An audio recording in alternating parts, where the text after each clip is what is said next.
अस्सलाम वालेकुम रहमतुल्लाहि व बरकातुहू। बिस्मिल्लाहिर्रहमानिर्रहीम। वालेकुम अस्सलाम। Yes, dear students, be attentive. First, I would like to put some questions to you from the contents that we discussed yesterday. Yes, who will tell me the difference between noise and distortion? Yes, please raise your hands. The difference between noise and distortion.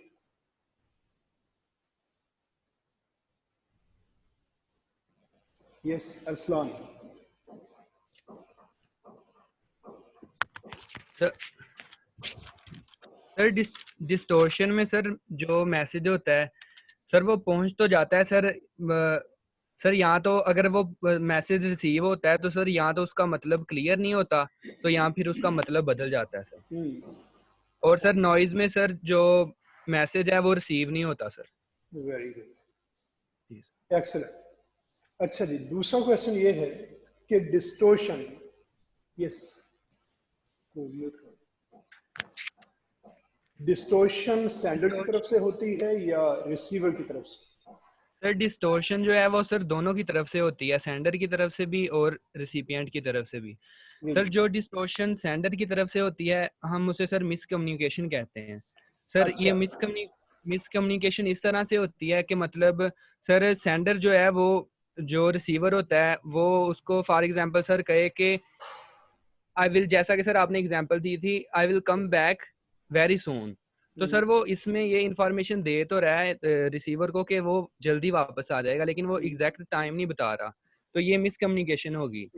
तो sir जो receiver की तरफ से question होती है sir उसे हम sir miss interpretation कहते हैं। वो कैसे होती है? सर वो इस तरह होती है सर जैसा कि आपने एग्जांपल दी थी कि इसमें सर जो सेंडर है वो कम्युनिकेट करता है, उसका जो मतलब होता है मतलब कंप्लीटली वो कंप्लीट इंफॉर्मेशन देता है रिसीवर को, लेकिन रिसीवर जो है वो उसका खुद से मतलब लेता है कोई। इसमें आपने एग्जांपल दी थी कि अगर सर सेंडर जो है, अगर सेंडर कहे कि I will come back in 2 minutes, तो इसमें सर जो रिसीवर होता है सर वो कहता है कि ये पहले भी ऐसे कहता था कि मैं 2 मिनट बाद आ जाऊंगा, तो ये इसने आधे घंटे बाद या घंटे बाद आना है। तो सर ये जो इसका गलत मतलब ले रहा है ये डिस्टोर्शन होगी, जिसे सर हम मिस इंटरप्रिटेशन कहते हैं रिसीवर की तरफ से। Very good. तो इसमें यानी ये गिल्टी होगा रिसीवर, क्योंकि मैसेज क्लियर था। Very good.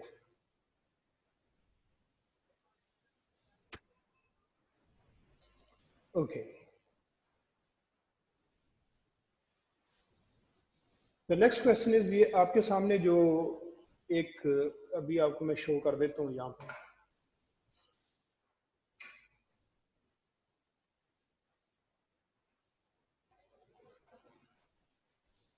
यस, इसमें देखिए कि वेवी लाइंस के बाहर नॉइज है और वेवी लाइंस के अंदर है डिस्टोर्शन। डिस्टोर्शन अंदर क्यों है और नॉइज बाहर क्यों है, ये कौन बताएगा? Yes, please raise your hands. Yes Tanveer.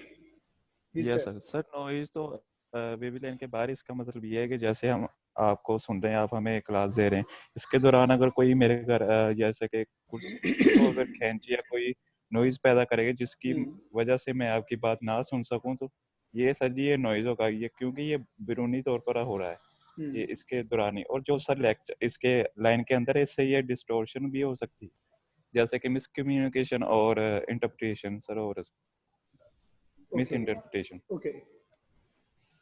Anyone else?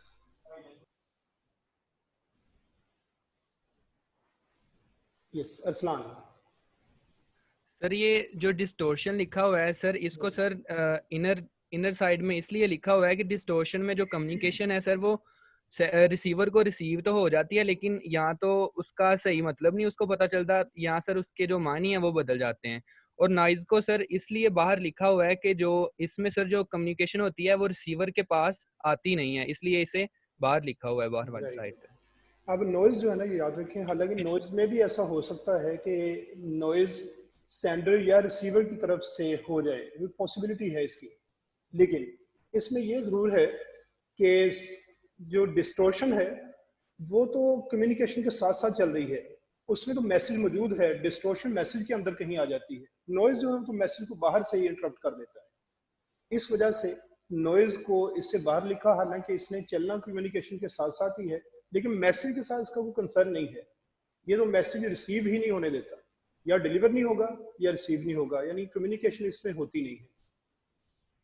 Okay, what's the difference between a medium and channel?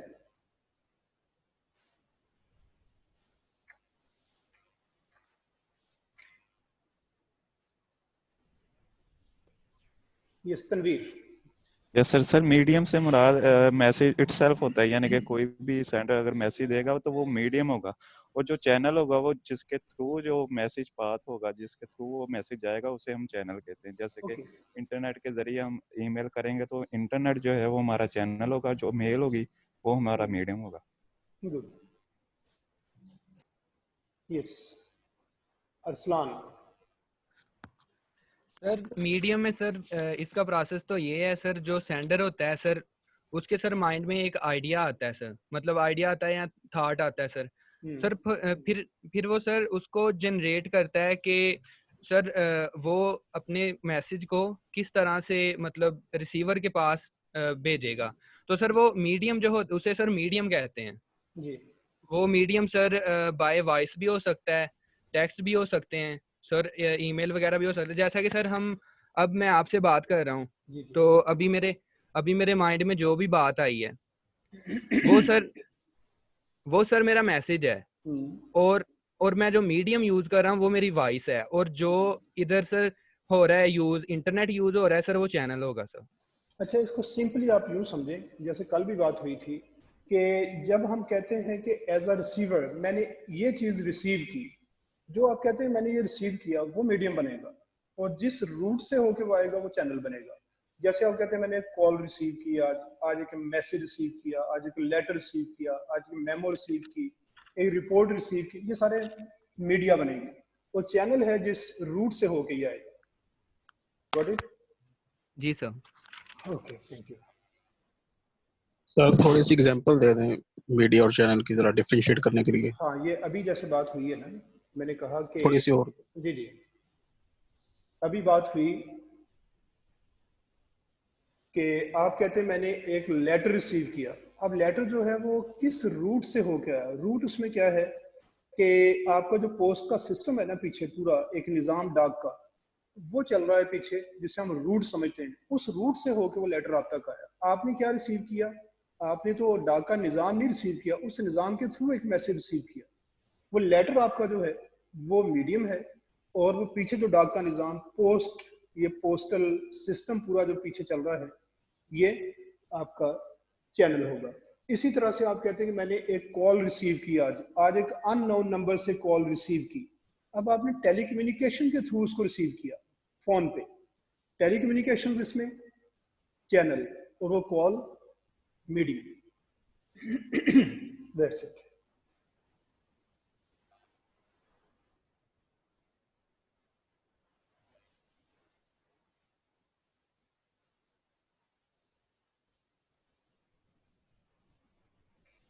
Yes, this is our today's topic. Some terminology and definitions में noise refers, noise is any kind of interference that damages the actual message that is being sent. जो message send किया जा रहा है तो उसको damage कर देता है। मैसेज ही अब डैमेज हो जाना क्या है कि जैसे आवाज नहीं पहुंची, लेटर रिसीव नहीं हो सका, मेल किसी को की थी लेकिन इंटरनेट में प्रॉब्लम आ गया, वो गया ही नहीं, वो डैमेज हो गया, वो तो कहीं गया ही नहीं मैसेज। एक था कि मैसेज चला जाता है, मैसेज को कुछ नहीं हुआ होता, वो हम खुद उसे अपने माइंड के साथ खराब करें, उसको मिस इंटरप्रेट करें, वो डिस्टोर्शन है। लेकिन मैसेज अगर इस तरह डैमेज हो जाए तो ये नॉइज उसको डैमेज कर सकता है, डिस्टोर्शन डैमेज नहीं करती।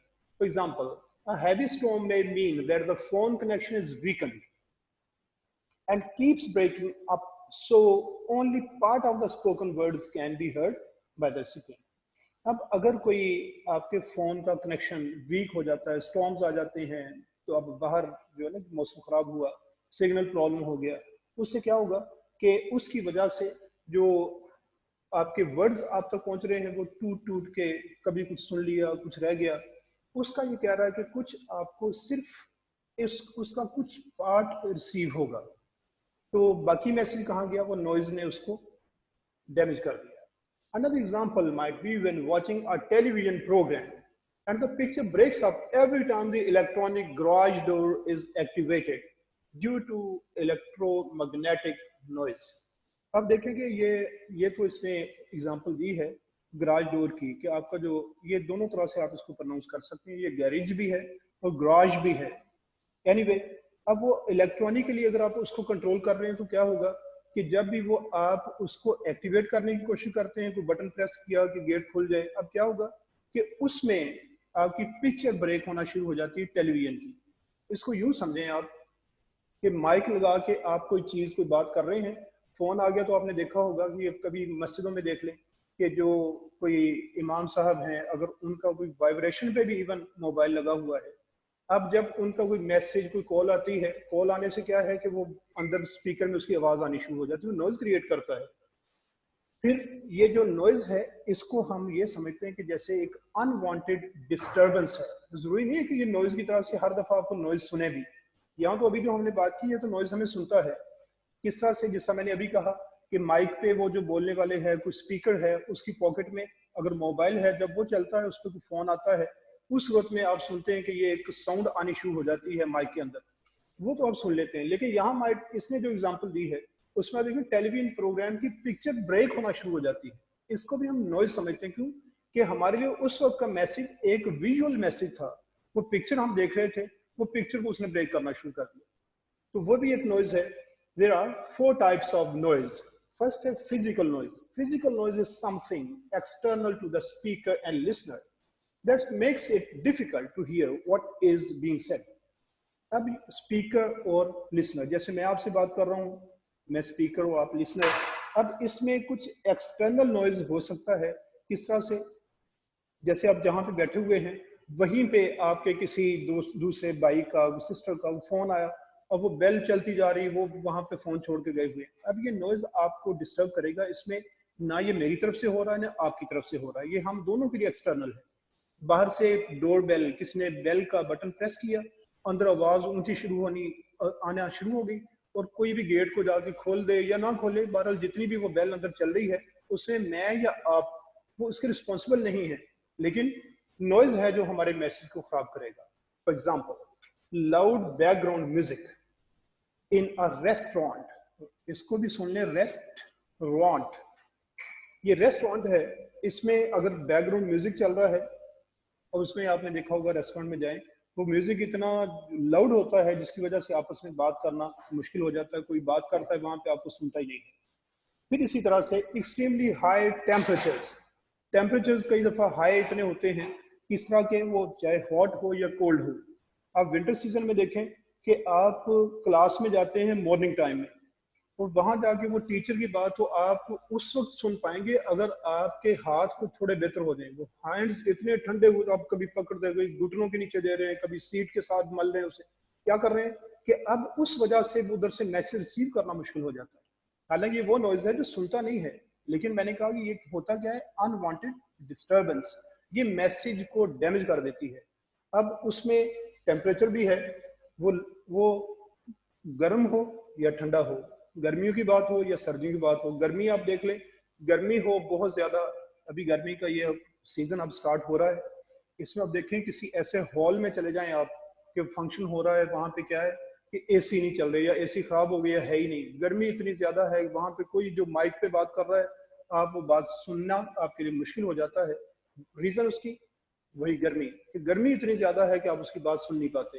और वेरी ब्राइट और डिम लाइटिंग, कई दफा लाइट ऐसी होती है कि आप कोई आपका फ्रेंड आपके सामने वो मोबाइल की टॉर्च ऑन करके आपकी तरफ करके बात कर रहा है, वो बात सुनना मुश्किल हो जाता है उस लाइट की वजह से। तो ये प्रॉब्लम्स इसमें आते हैं कि ये सारे का सारा फिजिकल नॉइज है, जिसमें उस मैसेज के साथ एक्चुअली कोई चीज नहीं जा रही, जिसमें सेंडर या रिसीवर ये इसके लिए गिल्टी नहीं है, रिस्पॉन्सिबल नहीं है, ये एक्सटर्नल है इन दोनों के लिए।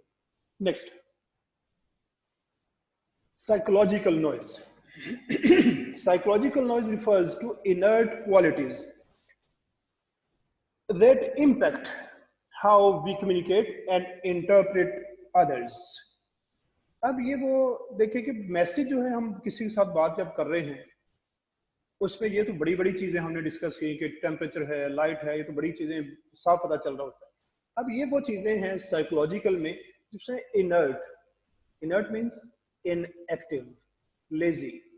अब इनएक्टिव से क्या मुराद है? एक्टिव तो वो है जो बाहर इधर उधर सारी वो नजर आ रही थी, लेकिन ये कि माइंड के अंदर है ना, आप कोई फिजिकली कुछ कर रहे हैं लेकिन माइंड के अंदर से ये चीजें डिस्टर्ब कर रही हैं।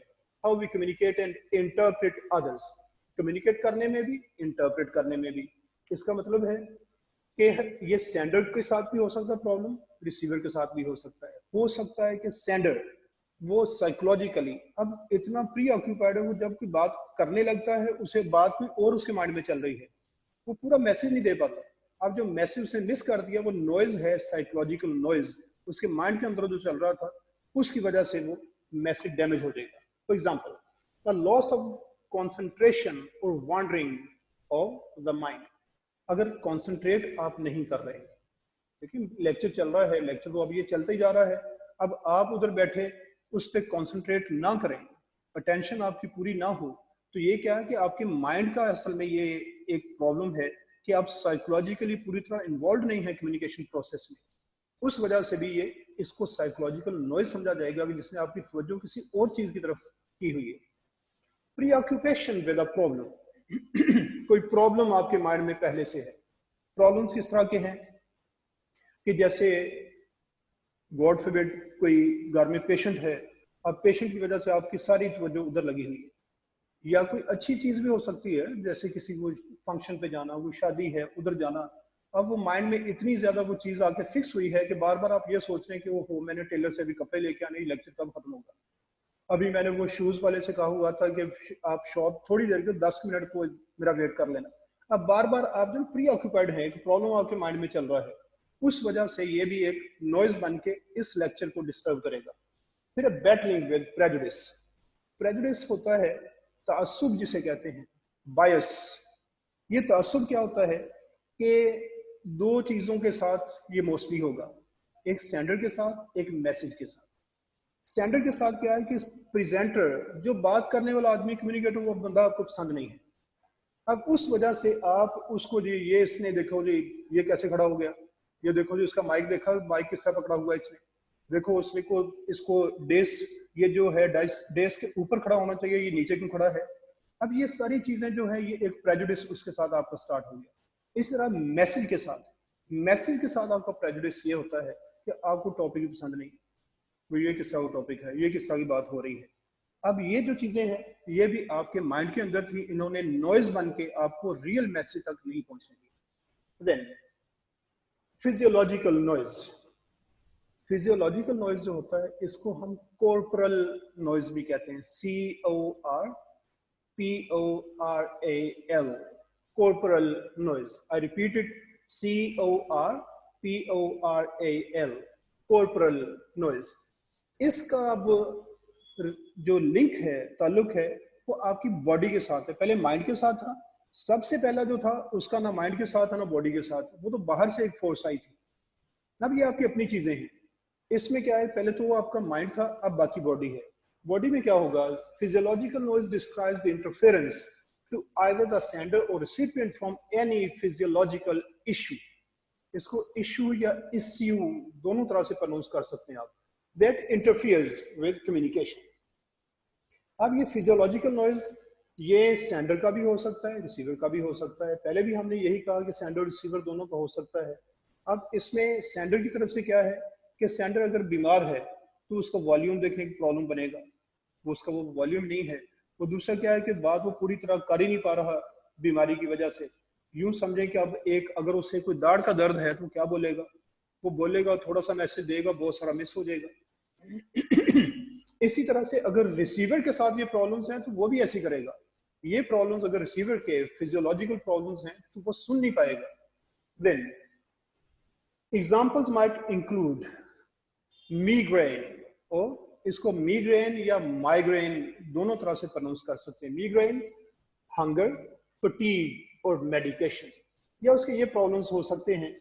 मिग्रेन जो हेडेक है, या फिर हंगर, उसे भूख लगी है, फिर फटीग, एग्जॉस्शन, थकावट, वो साथ थकावट की वजह से वो सुन ना पाए, और मेडिकेशन, या फिर कोई मेडिकेशन को मेडिसिन ली होती है जिसकी वजह से क्या होता है कि उसे कुछ ये गनूदगी, ड्राउजीनेस, वो नींद सी आती जा रही है, उसकी वजह से वो सुन नहीं पा रहा।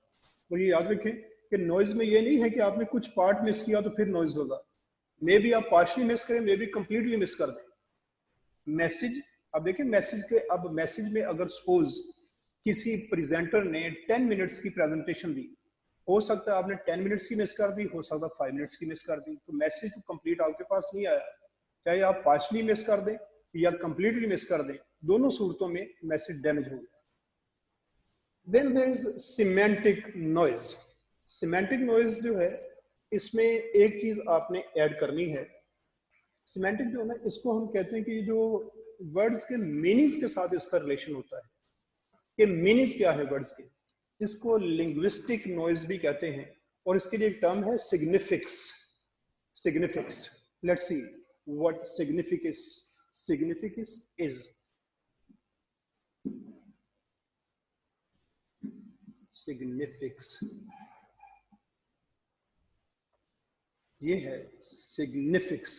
अब इसमें क्या प्रॉब्लम है कि ये क्यों हमें कहना पड़ता है, क्योंकि याद रखें कि हम सिर्फ वर्ड्स की बात यहाँ पे नहीं कर रहे, इवन अगर आपके जेस्चर्स इसमें शामिल हैं वो भी ये काम यही करेंगे। क्यों? बात ये है कि अगर आपने वर्ड्स यूज किए या maybe you are using gestures, अगर उसका मीनिंग आपके रिसीवर की समझ में नहीं आया तो ये प्रॉब्लम सिमेंटिक नॉइज का ही होगा। सिग्निफिक्स हो या सिमेंटिक, इसे आप कह दें, दोनों ठीक है, लेकिन याद रखें सिमेंटिक मोस्टली वर्ड्स के लिए यूज किया जाता है, लेकिन सिग्निफिक्स इसमें शामिल है।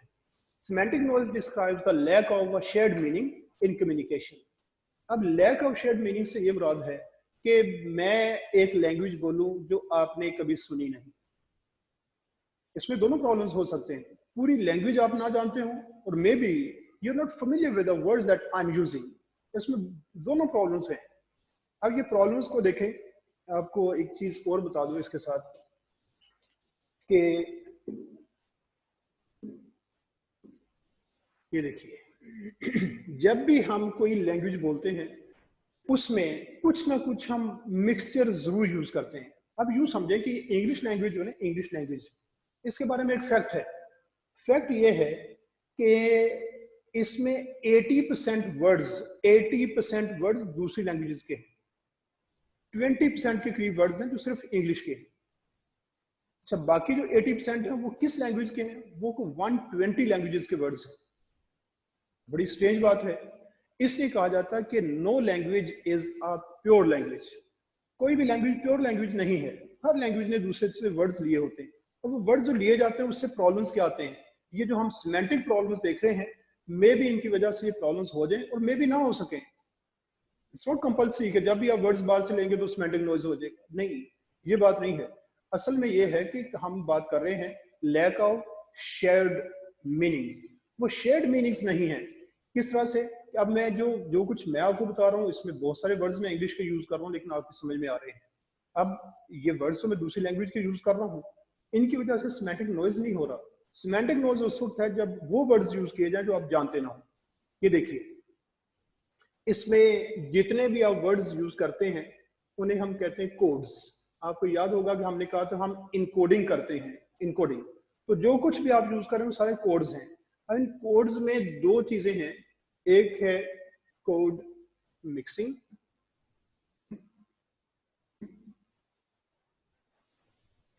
और दूसरी है कोड स्विचिंग।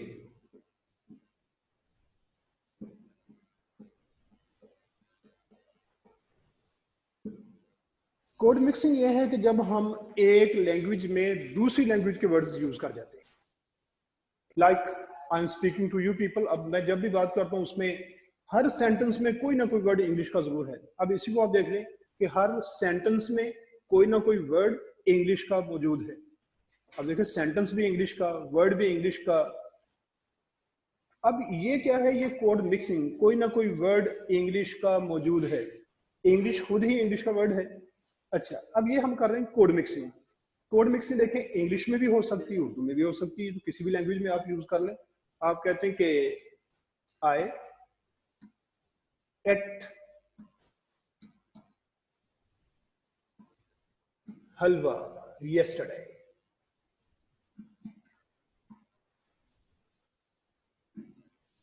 अब ये जो आप हलवे का वर्ड अंदर यूज कर रहे हैं, ये कोड मिक्सिंग की आपने। हलवा इंग्लिश का वर्ड नहीं है, आपने अपनी लैंग्वेज का। क्यों कि आपके पास यही वर्ड था।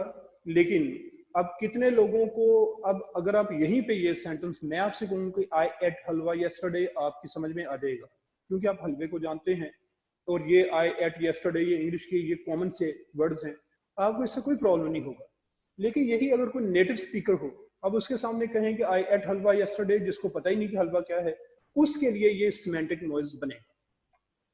ये सिमेंटिक नॉइज वर्ड्स की वजह से, ये कोड मिक्सिंग की वजह से, कोड मिक्सिंग। अब इसी तरह से उर्दू में कोड मिक्सिंग आप करते हैं। एक है कि ये कहना कि यार ये बुक मुझे दे दो। अब बुक कोड मिक्सिंग तो हो गई, लेकिन सिमेंटिक नॉइज नहीं बना। नॉइज उस सूरत में है कि जब आप ये कहेंगे कि ये लेस यहाँ पे क्या कर रही है। अब लेस आप सोचेंगे लेस क्या वर्ड है? लेस गर्ल के लिए वर्ड है, LASS, लेस गर्ल। अब अगर आपने वो यूज कर दिया, उस सूरत में ये सिमेंटिक नॉइज भी हो जाएगी। तो सिमेंटिक नॉइज उस वक्त है जब समझ में ना आए। एक तो ये उसकी सूरत है कोड मिक्सिंग, एक है कोड स्विचिंग। कोड स्विचिंग में आप एक लैंग्वेज से दूसरी लैंग्वेज पे चले जाते हैं। अब ये सारा लेक्चर उर्दू में चल रहा है, इसी के अंदर मैं कहता हूँ कि let's head towards the next point. अब हम आते हैं अगली बात की तरफ। अब ये क्या, उर्दू के अंदर मैंने पूरा इंग्लिश का सेंटेंस बोल दिया, वो कोड स्विचिंग, जिसे हम स्विच कर देते हैं। स्विच का मतलब होता है चेंज करना। हमने एक लैंग्वेज बोलते हुए दूसरी लैंग्वेज पे हम चले गए, तो हम चेंज करके उस तक पहुंचे हैं। ये अब दोनों जो प्रॉब्लम्स हो सकते हैं, ये जरूरी नहीं है कि हमेशा ही सिमेंटिक नॉइज से हो, लेकिन सिमेंटिक नॉइज होता इसी तरह का ही है। या कोड मिक्सिंग की वजह से होगा या कोड स्विचिंग की वजह से होगा। और समटाइम्स कोड मिक्सिंग भी नहीं होती, एक ही लैंग्वेज के वर्ड चल रहे होते लेकिन टफ होते हैं, कॉम्प्लेक्स वर्ड्स होते हैं, उनकी वजह से भी सिमेंटिक नॉइज होगा। ठीक है, उर्दू के बहुत सारे वर्ड्स हैं आपने नहीं पढ़े होते, वो जब किसी बुक में आते हैं, किसी अल्लामा इकबाल की शायरी में, गालिब की पोइट्री में, अब उस सूरत में आपके लिए प्रॉब्लम बन जाता है। अपनी लैंग्वेज पढ़ते हुए भी वो प्रॉब्लम है। वो क्या है कि टफ वर्ड्स की वजह से भी ये हो सकता है, सिर्फ कोड मिक्सिंग या कोड स्विचिंग नहीं। देखिए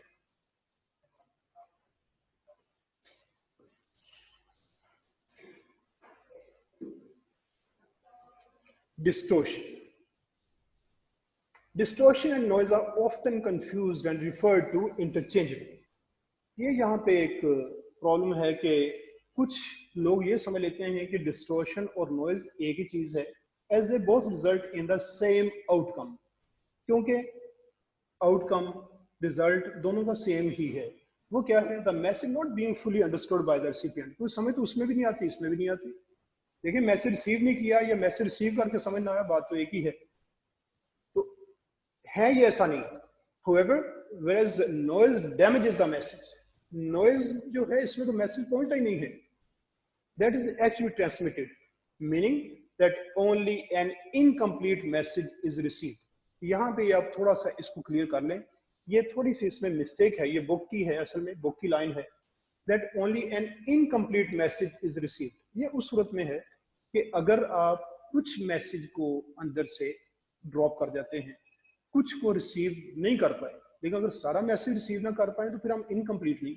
ऐसा हो सकता है कि कभी आपको इनकम्प्लीट मैसेज मिले और कभी कुछ भी आपको रिसीव ना कर पाए, ये पॉसिबल है। Distortion refers to the misinterpretation of a complete message.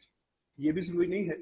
Miss interpretation ये भी हो सकता है कि आपको किसी एक आध बात की अंदर आपने ऐसे कर ली, लेकिन अगर बाकी बहुत सारी चीजें आप समझ गए, लेकिन समझा फिर ये जाएगा अगर हम इसको फॉलो करें कि जैसे एक आदमी एक मैसेज में कई मैसेजेस दिए हुए हैं, इस जहां से आप उसको मिस इंटरप्रेट कर रहे हैं, उसका मतलब है कि वो उतना मैसेज जो था वो तो इंटरप्रेट आपने सही नहीं किया, वो डिस्टोर्शन का शिकार हो गया। एनीवे, बात ये है कि डिस्टोर्शन वो तो ये भी सकता है कि उसने बात करते हुए अंदर कोई एक एग्जांपल दी, उसकी आपको समझ नहीं आई, तो इसलिए ये नहीं कहा जा सकता कि कंप्लीट मैसेज की मिस इंटरप्रिटेशन हुई है। इसलिए पार्शियल या कंप्लीट दोनों हो सकते हैं। A common example should be the use of humor in messages. which in the absence of visual signals and body language can often be misinterpreted. अब इसकी एक एग्जांपल ये है कि ह्यूमर जो है ना, ह्यूमर मजाक, अगर तो आप किसी के सामने बैठे हैं तो आपकी बॉडी लैंग्वेज से आप पता चल जाता है कि आप क्या कहना चाह रहे हैं, लेकिन हो सकता है कि आप किसी को वही मैसेज जो है वो रिटन फॉर्म में व्हाट्सएप कर दिया या फिर आपने वो टेक्स्ट कर दिया किसी को, लेकिन उसमें आपकी बॉडी लैंग्वेज नहीं है, उस वक्त में क्या होगा, उसकी मिस इंटरप्रिटेशन हो जाएगी.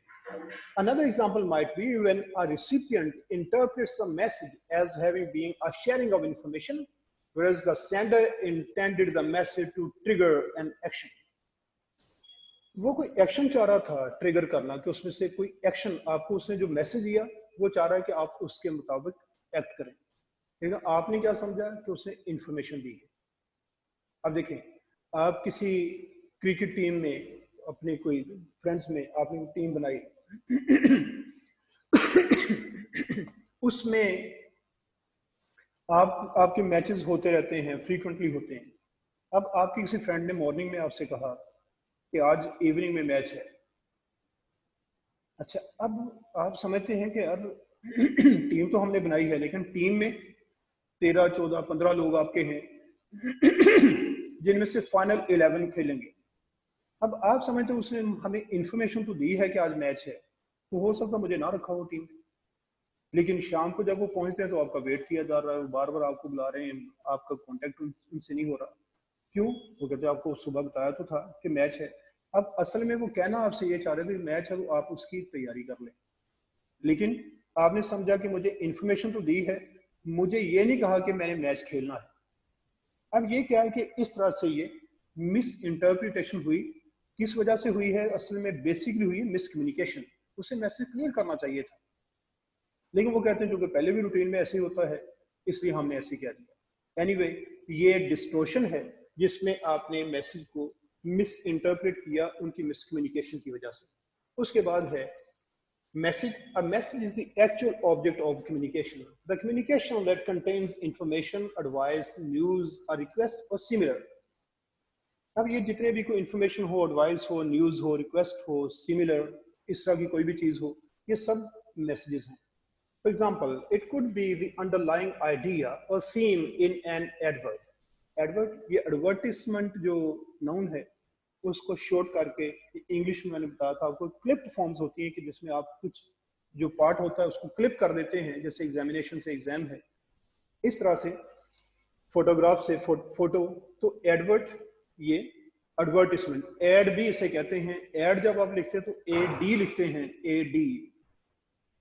तो अब एक एड आती है, अ नोटिस और announcement promoting a product, service और इवेंट और पब्लिसाइजिंग अ जॉब वैकेंसी. अब उसमें कोई भी जो ऐड आती है उसमें मे भी कोई नोटिस हो, अनाउंसमेंट हो, कोई प्रोडक्ट के बारे में कोई इंफॉर्मेशन दी हो, कोई सर्विस हो या इवेंट हो, या कोई जॉब वैकेंसी उन्होंने आपको शो की हो. अब ये सारे मैसेजेस हैं और द सेंट्रल और प्राइमरी कंटेंट और information that passes from a sender to a receiver. या फिर कोई भी सेंडर या रिसीवर जो आपस में बात करते हैं वो सब मैसेजेस हैं. द सेंट्रल और primary content ultimately refers to the reason for sending the message. अब वो मैसेज होता है उसकी वो रीजन भी होती है. A request by a manager for an employee to prepare a report by the end of the day.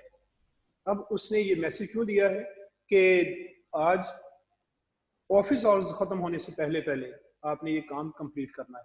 इसमें देखें एक बात ये बड़ी इंटरेस्टिंग है, a request by a manager. अब ये मैनेजर रिक्वेस्ट करता है, ये ऑर्डर करता है. याद रखें, कहा जाता है कि बॉस की रिक्वेस्ट ऑर्डर ही होती है. और दूसरा ये भी है कि जागन, हमने एक पीछे वर्ड पढ़ा था जागन, JARGON, जिसे हमने कहा था ये प्रोफेशनल टर्म्स, प्रोफेशनल वर्ड्स हैं, प्रोफेशनल वोकैबुलरी है जो यूज की जाती है बिजनेस में.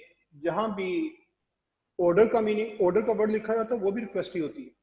यहाँ तो है ही रिक्वेस्ट लिखा हुआ, लेकिन ऑर्डर जहां पे आप कहते हैं मैंने फलां चीज का ऑर्डर दे दिया, बेसिकली वो भी रिक्वेस्ट ही की होती है. In business terms the message might be, किस तरह के मैसेजेस हो सकते हैं? आंसर्स टू अ क्वेश्चन, किसी क्वेश्चन का आंसर दिया, ये भी मैसेज है. information that the recipient should remember that could be useful in the future, commonly referred to as for your information, FYI. इसको कहा जाता है इनिशियलिज्म। ये इनिशियलिज्म है कि जहां पे आप वर्ड्स यूज करते हैं उनका एक एक लेटर लेके, समटाइम्स इसके 2 लेटर्स भी ले लेते हैं, वो उनको आप इकट्ठा करके एक टर्म बना लेते हैं। ये इनिशियलिज्म है। इस इनिशियलिज्म में याद रखें कि एक और बात भी बता दूं आपको इनिशियलिज्म में,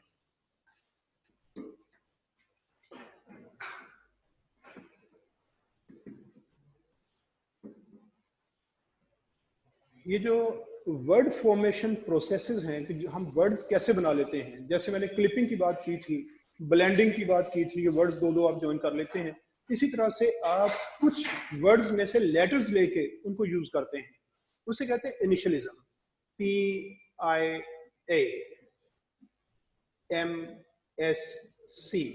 ये इनिशियलिज्म है। यहाँ पे हमने एक एक लेटर लिया सबका, इसके 2 लेटर्स लेके हमने इसको यूज किया यहाँ पे। लेकिन ये याद रखें कि इनिशियलिज्म में ही एक चीज है जिसे कहा जाता है एक्रोनिम। है वो इनिशियलिज्म की टाइप। एक्रोनिम्स कैसे बनते हैं कि जब आप ऐसे लेटर्स को ज्वाइन करके एक वर्ड बना के प्रोनाउंस करेंगे, लाइक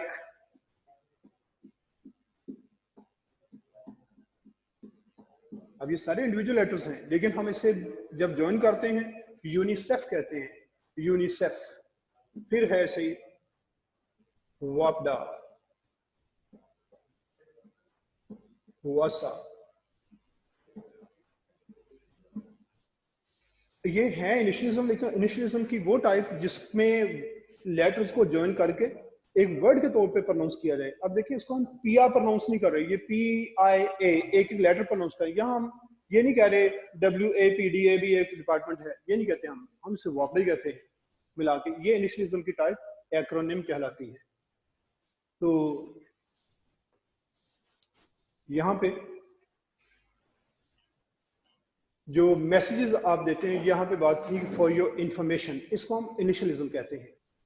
बहुत सारे ऐसे हम वर्ड्स जिनको 2 3 3 4 4 वर्ड्स इकट्ठे यूज हो रहे हैं, एक लेटर लेके उनके इनिशियल लेटर्स लेके हम उनको यूज कर रहे होते हैं। Anyway, a call to action.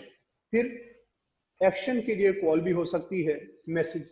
इस तरह से asking the recipient to do something, आपने अपने रेसिपिएंट से कहा कि वो ये वाला एक्शन परफॉर्म करे। किस तरह का? जैसे आप अगर किसी अपने क्लाइंट को, कस्टमर को उस चीज पे परसुएड करते हैं कि वो आपकी प्रोडक्ट खरीद ले, तो बेसिकली तो वो मैसेज ही है। वो आप जिस तरह भी कर रहे हो इसको हम मैसेज समझेंगे। उसके बाद है feedback. Feedback is the confirmation और response that a message has been received and understood. अब यहाँ पे जो इसने कहा कन्फर्मेशन और रिस्पॉन्स, ये दोनों चीजें लिखनी चाहिए, और के साथ स्लैश लगा के एंड भी होना चाहिए, क्योंकि समटाइम्स, बल्कि मोस्ट ऑफ द टाइम्स हमें ये जरूरत पड़ती है कि कंफर्म तो हम करते ही करते हैं, लेकिन प्रॉपर उसका रिस्पॉन्स दे, प्रॉपर रिस्पॉन्स दे। जैसे मैंने उसने एग्जांपल दी थी कि वो व्हाट्सएप पे जो मैसेज आता है आपको, आप उसको सिर्फ देखते हैं तो वो डबल टिक चला जाता है, लेकिन उसमें ये कोई उसकी ये गारंटी नहीं है कि आपको मैसेज समझ में भी आ गया। वो समझने के लिए आपको चाहिए उसका रिस्पॉन्स दे। During email communication this may take the form of a very brief email confirming receipt of the sender's initial email। Sender ने जो ईमेल आपको सेंड की है उसकी छोटी सी ईमेल आप उसको आगे सेंड कर दें, फीडबैक दे दें उसे कि उसकी ईमेल रिसीव हो गई। However, such a brief reply in itself does not necessarily confirm that the message has been correctly understood। अब उसे आप ये बता रहे हैं कि हमने आपकी मेल रिसीव कर ली, लेकिन इससे ये पता नहीं चलता, ये कंफर्मेशन नहीं मिलती कि आपको समझ भी आ गई कि उन्होंने क्या कहा। This is where a longer response can help to articulate exactly the message that the recipient has interpreted। यहाँ पे जरूरत पड़ती है कि आप बड़ा रिस्पॉन्स पूरा लिखें, सिर्फ ये ना बताएं कि मेल आपकी रिसीव होगी, बल्कि जो उन्होंने कहा है उसके मुताबिक उन्हें मेल करें। Feedback is a powerful technique when used in verbal communication. Verbal communication में आप इसको एक पावरफुल टेक्निक के तौर पे यूज करते हैं, e g face to face, telephone और वीडियो कॉन्फ्रेंस। ये सारे के सारे जो है ये वर्बल कम्युनिकेशन की एग्जांपल्स हैं। अ सिंपल एक्सचेंज में involve the following. Person 1 states their point which person 2 listens to. एक आदमी एक से बात करता है, दूसरा सुनता है, person 2 then repeats back in their own words what they understood the message to be. अब दूसरा आदमी उसको रिपीट करता है, उन्हीं वर्ड्स को रिपीट करके बता देता है कि मुझे ये समझ आया. Person 1 confirms that the message that person 2 has received is the message they meant to communicate. फिर वो कहता है ग्रेट. ये ऐसे है जैसे बच्चों को किसी शॉप पे भेजा जाता है कि ये चीजें लेके आओ, फिर वो रोक के पूछते हैं कि क्या कहा मैंने, वो बच्चा बताता है आपने ये कहा कि ये चीजें लानी है, आप कहते हैं हाँ वेरी गुड जाओ.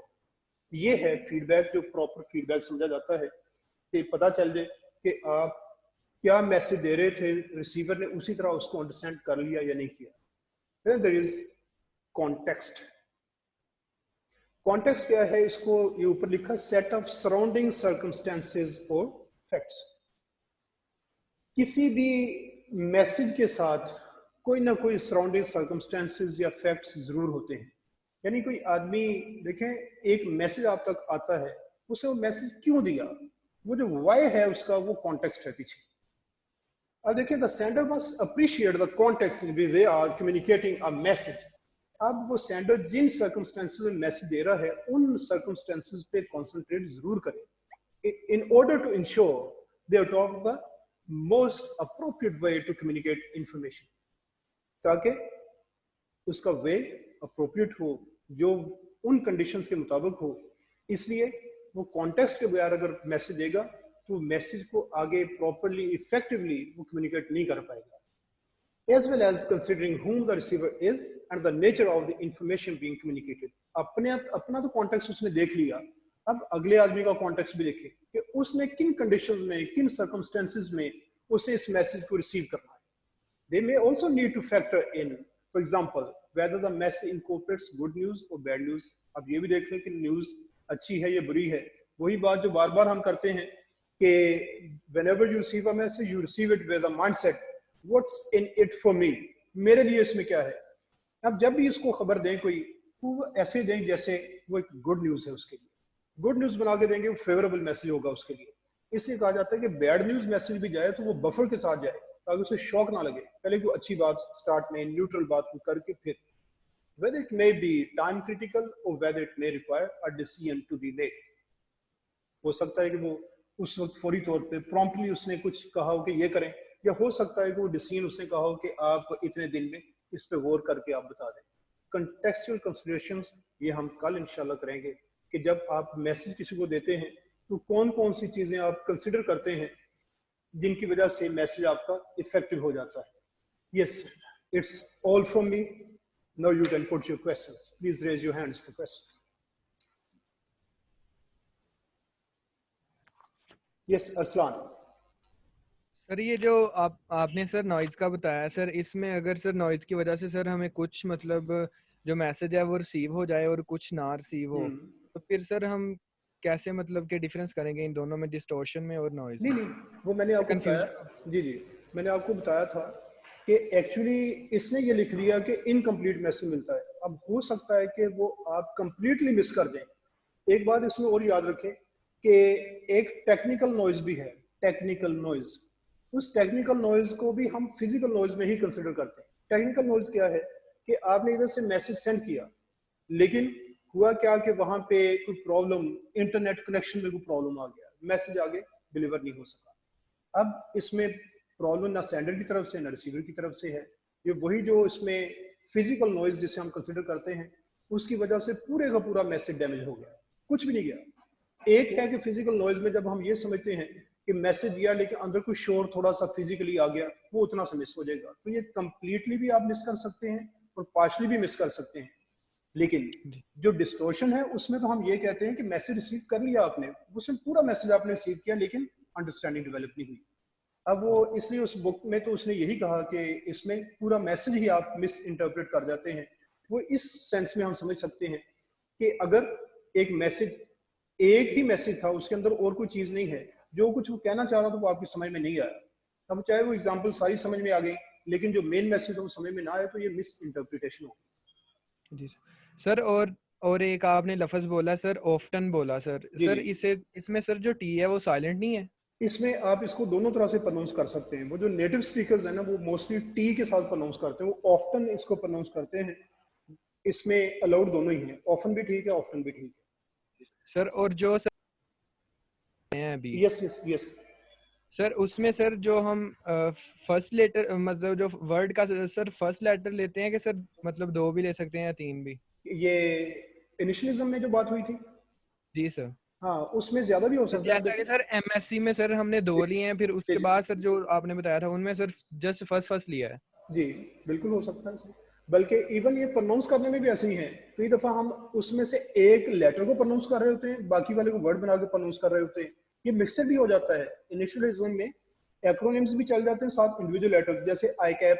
अब आई हम अलग प्रोनाउंस कर रहे हैं, कैप पूरा एक वर्ड प्रोनाउंस कर रहे हैं, ये भी है इसमें। लेकिन जी चूंकि इसमें वो कैप चूंकि यूज हो जाता है ना, इसमें ज्यादा टेंडेंसी फिर यही समझी जाती है कि हमने आई कैप एक वर्ड बनाया हुआ है, जैसे इसको एक्रोनिम ही समझा जाए। Okay sir, thank you.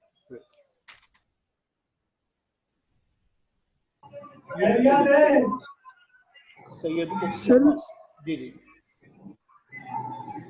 Sir जी, मेरा क्वेश्चन ये है कि ये जो सेमनेटिक नॉइज है जी, सेमनेटिक का डिपेंडेंस तो फिर इस बात पे होगा ना कि आप जिस आदमी से बात कर रहे हो उसकी काबिलियत क्या है। हाँ श्योर, ये तो जरूरी चीज है। आपको याद होगा कल हमने ये बात की थी कि सेंडर के लिए जरूरी है रिसीवर को जज करके फिर मैसेज दे, और रिसीवर के लिए जरूरी है कि सेंडर को जज करके उसका मैसेज समझे। Yes sir. Yes, anyone else, any more questions? Yes Usama Fayaz. Sir ये जिस तरह आपने बताया है कि रेसिपिएंट की मेंटालिटी होती है कि what is in this message for me, यानी वो अपने लिहाज से अपने फायदे की बात देखता है। फिर सेंडर फिर इसी बात को देखता है कि वो अपनी बात इस तरह से बताए कि रेसिपिएंट को अपना फायदा नजर आए। तो सर ये सेंडर एक तरह से उसको मैनिपुलेट नहीं कर रहा, ये अनएथिकल वे में नहीं आ जाता, एक तरह से धोखा रिसीव कर रहा? Good question. इसमें जो है ना, अगर सेंडर जब इस तरह करता है ना, उसका मतलब ये होता है कि उसे मैसेज को फेवरेबल बनाना है। अगर उसमें कोई बात गलत करेगा वो, उस सूरत में डिसऑनेस्टी होगी। अगर वो सही बात कर रहा है, देखें अब ये है, अब मैं यहाँ पे कॉलेज में आके पढ़ा रहा हूँ, डेफिनेटली ये मुझे पे करते हैं। अब मैं सिर्फ इस चीज पे आके कोई नहीं, मैं जिस तरह मर्जी पढ़ा दूं कोई बात नहीं, कॉलेज वालों को मुझे पे करना ही करना है, ऐसा नहीं हो सकता। मुझे ये लेक्चर सारे आपको सामने रख के आपके लिए फेवरेबल बना के ही देना पड़ते हैं। क्या ख्याल है, आपको ये फेवरेबल लगते हैं या नहीं? Yes sir. हालांकि मैं तो अपने काम के लिए आता हूँ, लेकिन हमें वही जो ना आपके साथ एक अफिलिएशन अटैचमेंट एक डेवलप करके और मैसेजेस को आपके माइंडसेट के मुताबिक फेवरेबल, सिर्फ इतना नहीं होता कि इसमें आपको फायदा हो रहा है और ऐसे जैसे कि कोई फाइनेंशियल बेनिफिट तो आपको मिल गया, ये नहीं, सिर्फ इतना नहीं है।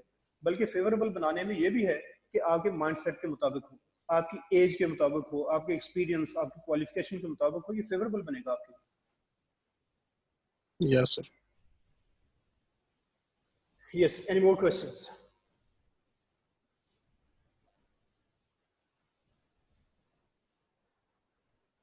No more? Okay then. Thank you very much.